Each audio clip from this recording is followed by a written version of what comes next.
यह कहानी दो बहनों की है। छोटी बहन का नाम अनिका था और बड़ी बहन का नाम मीरा। दोनों बहनों की शादी बहुत कम उम्र में हो गई थी।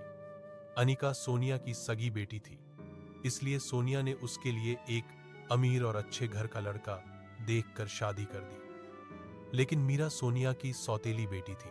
उसके चेहरे से उसके साथ हमेशा भेदभाव होता रहा। सोनिया ने मीरा की शादी एक गरीब लड़के नितिन से कर दी। मां होते हुए भी सोनिया के दिल में अपनी सौतेली बेटी के लिए वो ममता और अपनापन कभी नहीं था। और यह बात आगे चलकर दोनों बहनों की जिंदगी में बड़ा फर्क ला गई। तो बेटी अनिका, आज तू वापस अपने ससुराल चली जाएगी। तेरे जाने के बाद मुझे तेरी बहुत याद आएगी बेटी। अरे मां, कोई बात नहीं, वैसे भी मैं आपके पास आती जाती रहूंगी। आप इतनी चिंता क्यों कर रही हैं? और फिर मैं अभी नहीं जा रही।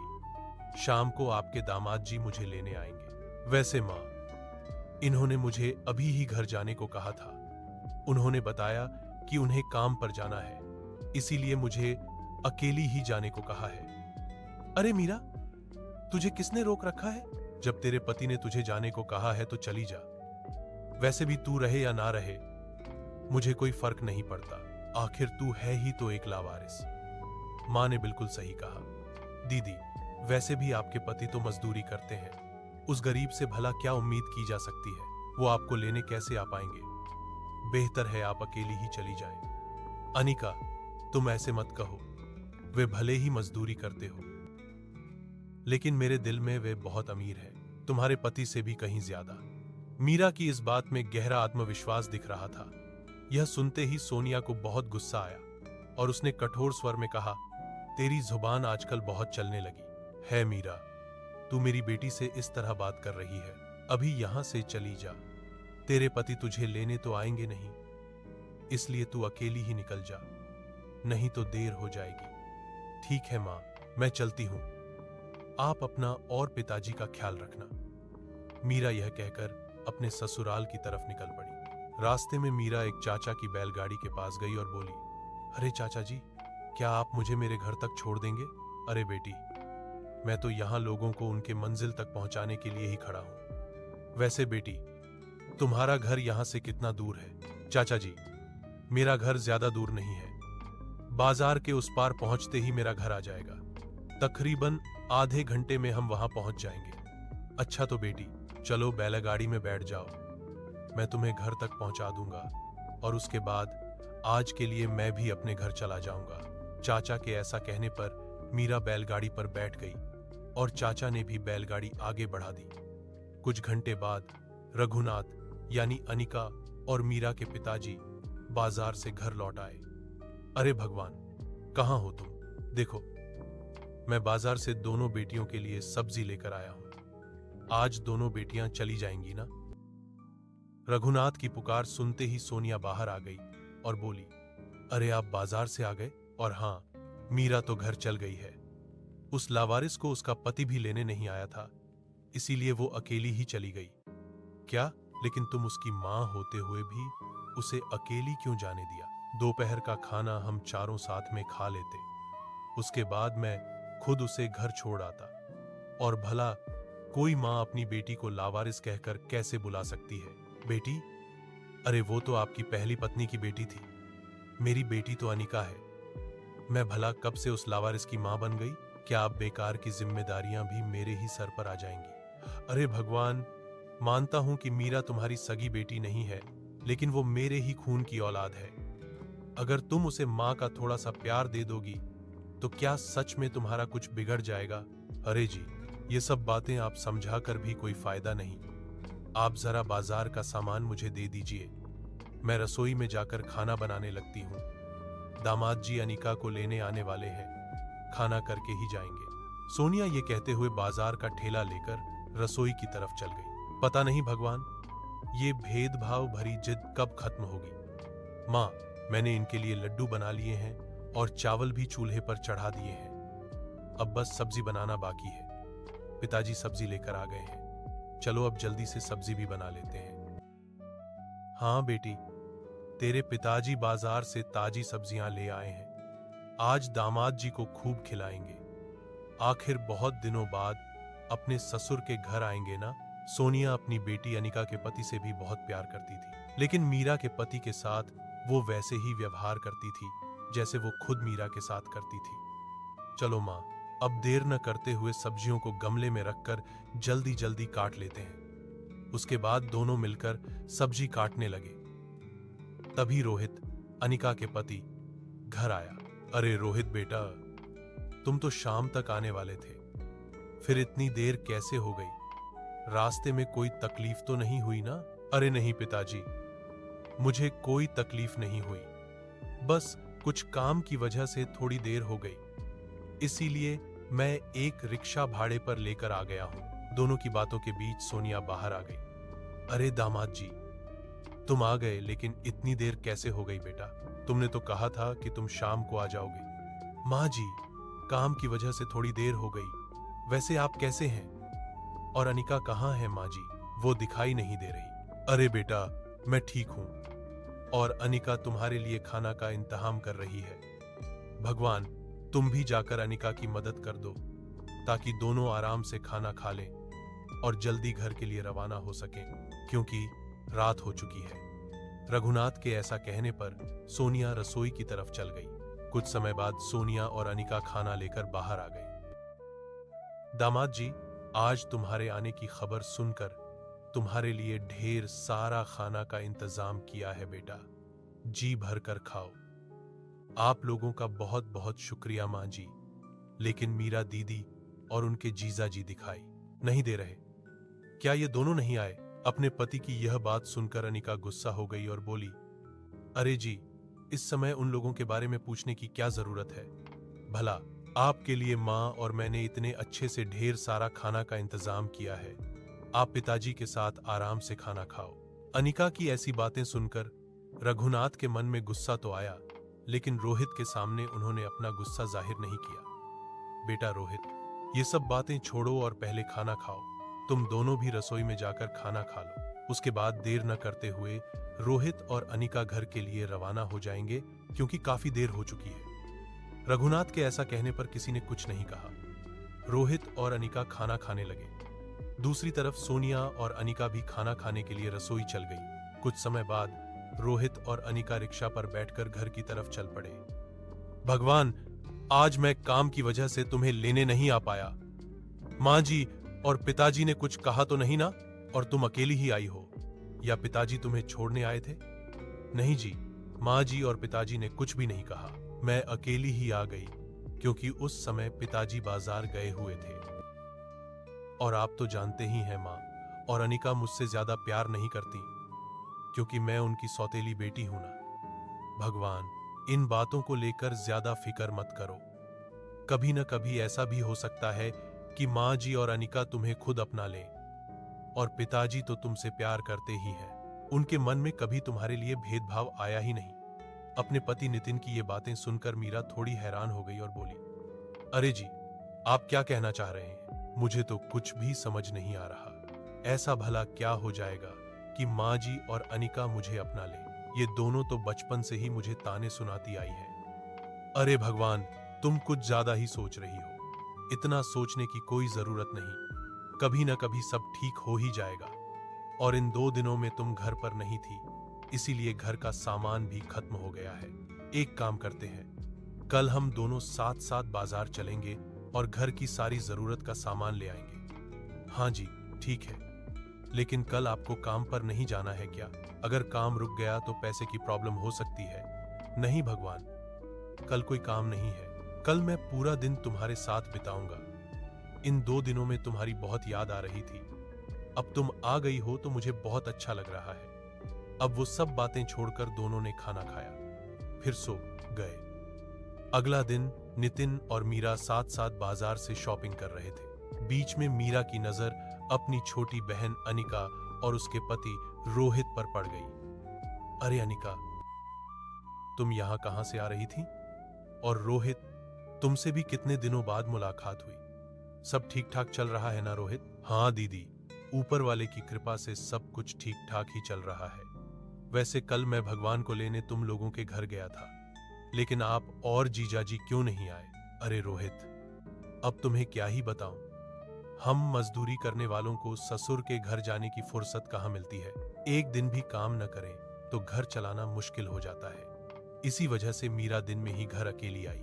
अपनी दीदी और जीजा के साथ अपने पति नितिन को ऐसे बातें करते देख अनिका को बहुत गुस्सा आ गया और वह तीखे स्वर में बोली, अरे दीदी, आप हमेशा मेरे ही रास्ते में क्यों आ जाती हैं?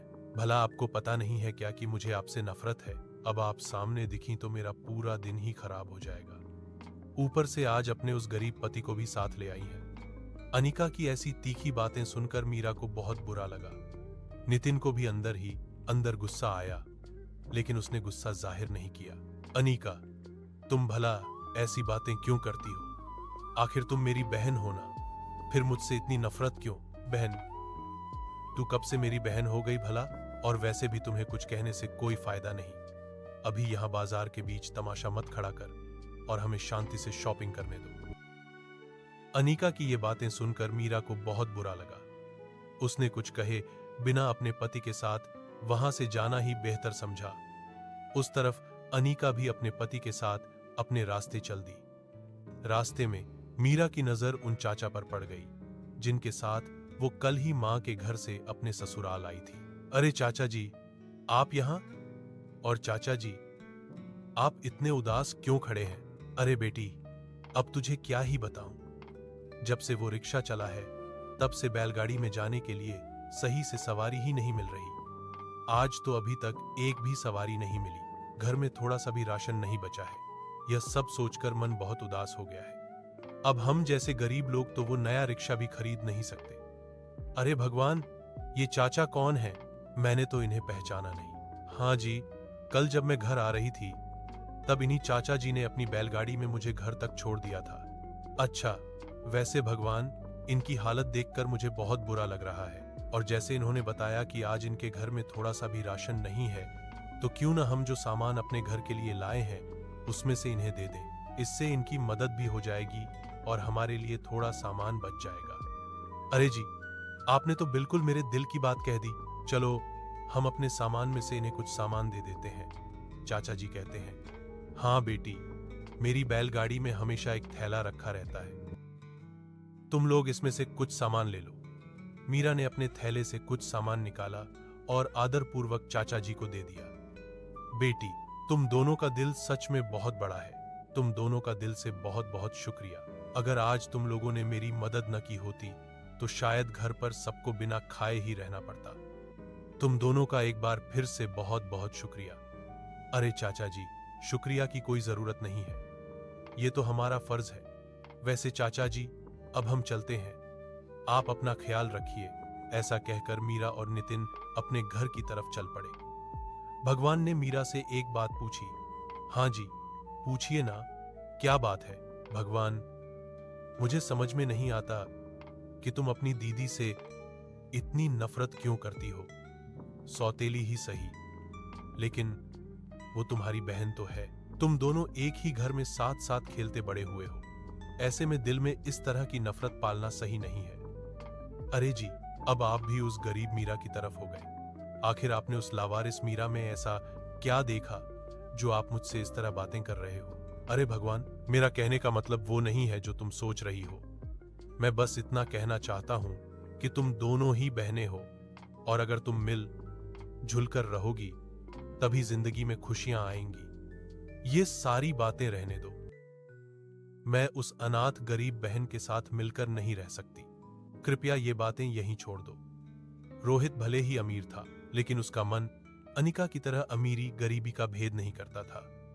वो स्वभाव से सीधा साधा, सरल और नेक इंसान था। रघुनाथ अकेला चारपाई पर हाथ बांधे बैठा था और मन ही मन खुद से बातें कर रहा था।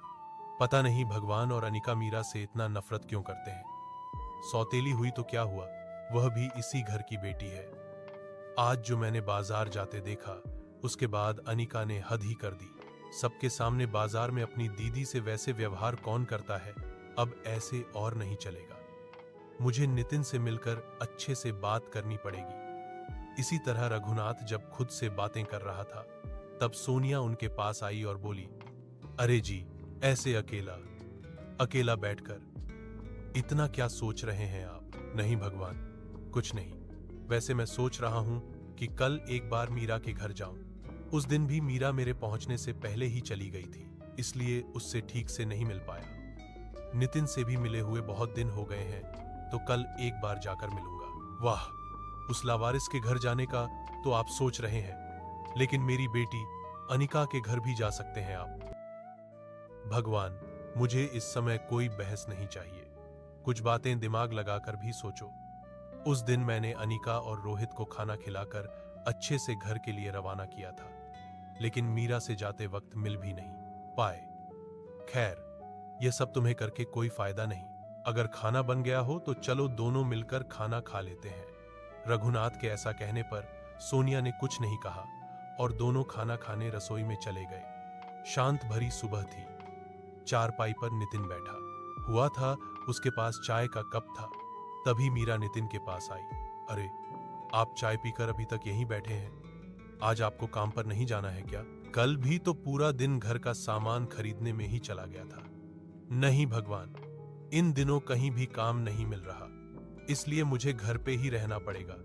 लेकिन ऐसे तो घर चलाना मुश्किल हो जाएगा। कल जो राशन लिया था उसमें से आधा तो चाचा को भी दे दिया था। अरे भगवान, तुम इतनी चिंता क्यों करती हो? मैं हूं ना, मुझ पर भरोसा रखो, घर चल जाएगा। तुम पर तो मुझे पूरा भरोसा है। जी ठीक है, अगर इन दिनों काम नहीं है तो थोड़ा आराम ही कर लो। वैसे भी तुम बहुत मेहनत करते हो। अब मैं रसोई में जाकर काम में लगती हूँ। पिताजी रघुनाथ ने अचानक कहा। हाँ नितिन बेटा, कुछ परिस्थितियां ऐसी बन गईं कि अचानक आना पड़ा। वैसे मीरा बेटी कहाँ है?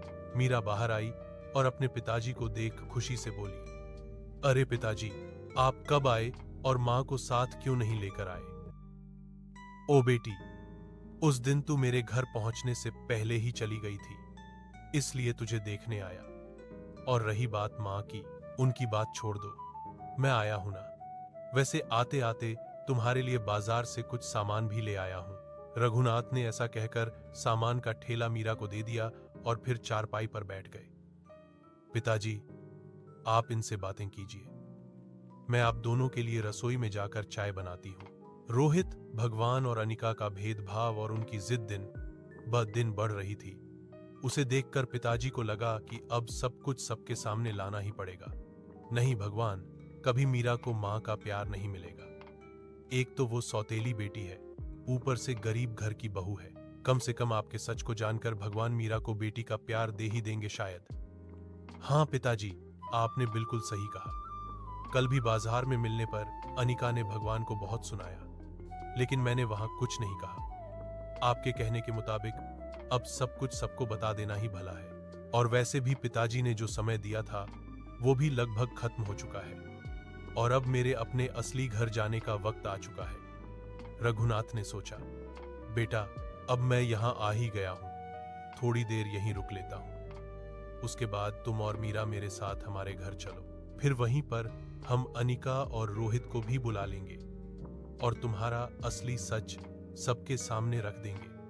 मेरा मन कहता है कि तुम्हारी सच्चाई जानकर सब हैरान हो जाएंगे और भगवान और अनिका मीरा को भले ही अमीरी के लालच में ही सही अपना ही मान लेंगे। हाँ पिताजी, आपकी बात एकदम सही है। मैंने मीरा को बहुत करीब से देखा है।